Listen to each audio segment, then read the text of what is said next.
এদিকে ইসি সচিব আখতার আহমেদ জানিয়েছেন, গেজেটে প্রকাশিত ক্রম অনুসারেই পোস্টাল ব্যালটে প্রতীক ছাপানো হয়েছে। তবে কমিশন চাইলে পরবর্তীতে সিদ্ধান্ত নিতে পারবে। এদিকে পঞ্চম দিনের শুনানিতে ১০০ আপিলের মধ্যে ৭৩টি মঞ্জুর, ১৭টি নামঞ্জুর এবং 10টি অপেক্ষমান রাখা হয়। বুধবার সন্ধ্যায় কমিশন সচিবালয়ে এসব কথা জানান ইসি সচিব।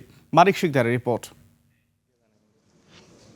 রিটার্নিং কর্মকর্তাদের সিদ্ধান্তের বিপক্ষে পঞ্চম দিনে ১০০টি আপিলের নিষ্পত্তি হয়। এদিন কুমিল্লা ২ আসনের স্বতন্ত্র প্রার্থী আব্দুল মতিনের প্রার্থিতার বৈধতার বিরুদ্ধে আবেদন করেন একই আসনের বিএনপি মনোনীত প্রার্থী সেলিম ভুইয়া ও কুড়িগ্রাম আসনের বাংলাদেশ সুপ্রিম পার্টি শেফালী বেগমের মনোনয়ন বৈধতা চ্যালেঞ্জ করেন জাতীয় পার্টির ফজলুল মণ্ডল। শুনানিতে আব্দুল মতিনের মনোনয়ন বৈধতা পেলেও প্রার্থিতা হারান শেফালী বেগম। অভিযোগ খণ্ডাতে পেরেছি বলেই আজকে নির্বাচন কমিশন সন্তুষ্ট হয়ে ওনার প্রতিদ্বন্দ্বী একজন স্বতন্ত্র প্রার্থীর আপিল নামঞ্জুর করেছেন। রবিবারে আমরা হাইকোর্টে রিট পিটিশন করব।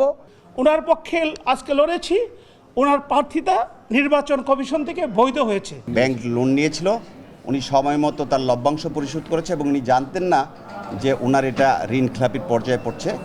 স্বতন্ত্র প্রার্থীরা ভোটের জন্য ১% সমর্থন রাখার সমালোচনা করে লেভেল প্লেইং ফিল্ড নিশ্চিত চান।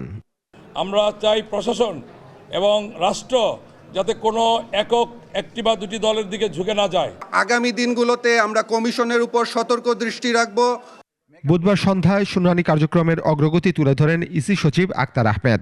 এই ৫ দিনে আমরা ৩৮০টা আপিল আমরা শুনেছি। অ্যাপ্রুভ হয়েছে ২৭৭টা, রিজেক্ট হয়েছে ৮১টা।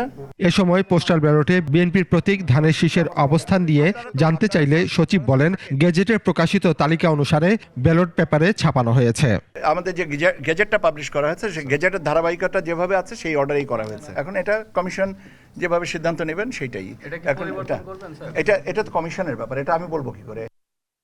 এদিকে আচরণবিধি লঙ্ঘন করায় বাংলাদেশ খেলাফত মজলিস মনোনীত ঢাকা ১৩ আসনের প্রার্থী মামুনুল হককে শোকজ করেছে নির্বাচন কমিশন। মানিক শিকদার, ২১ টেলিভিশন, ঢাকা।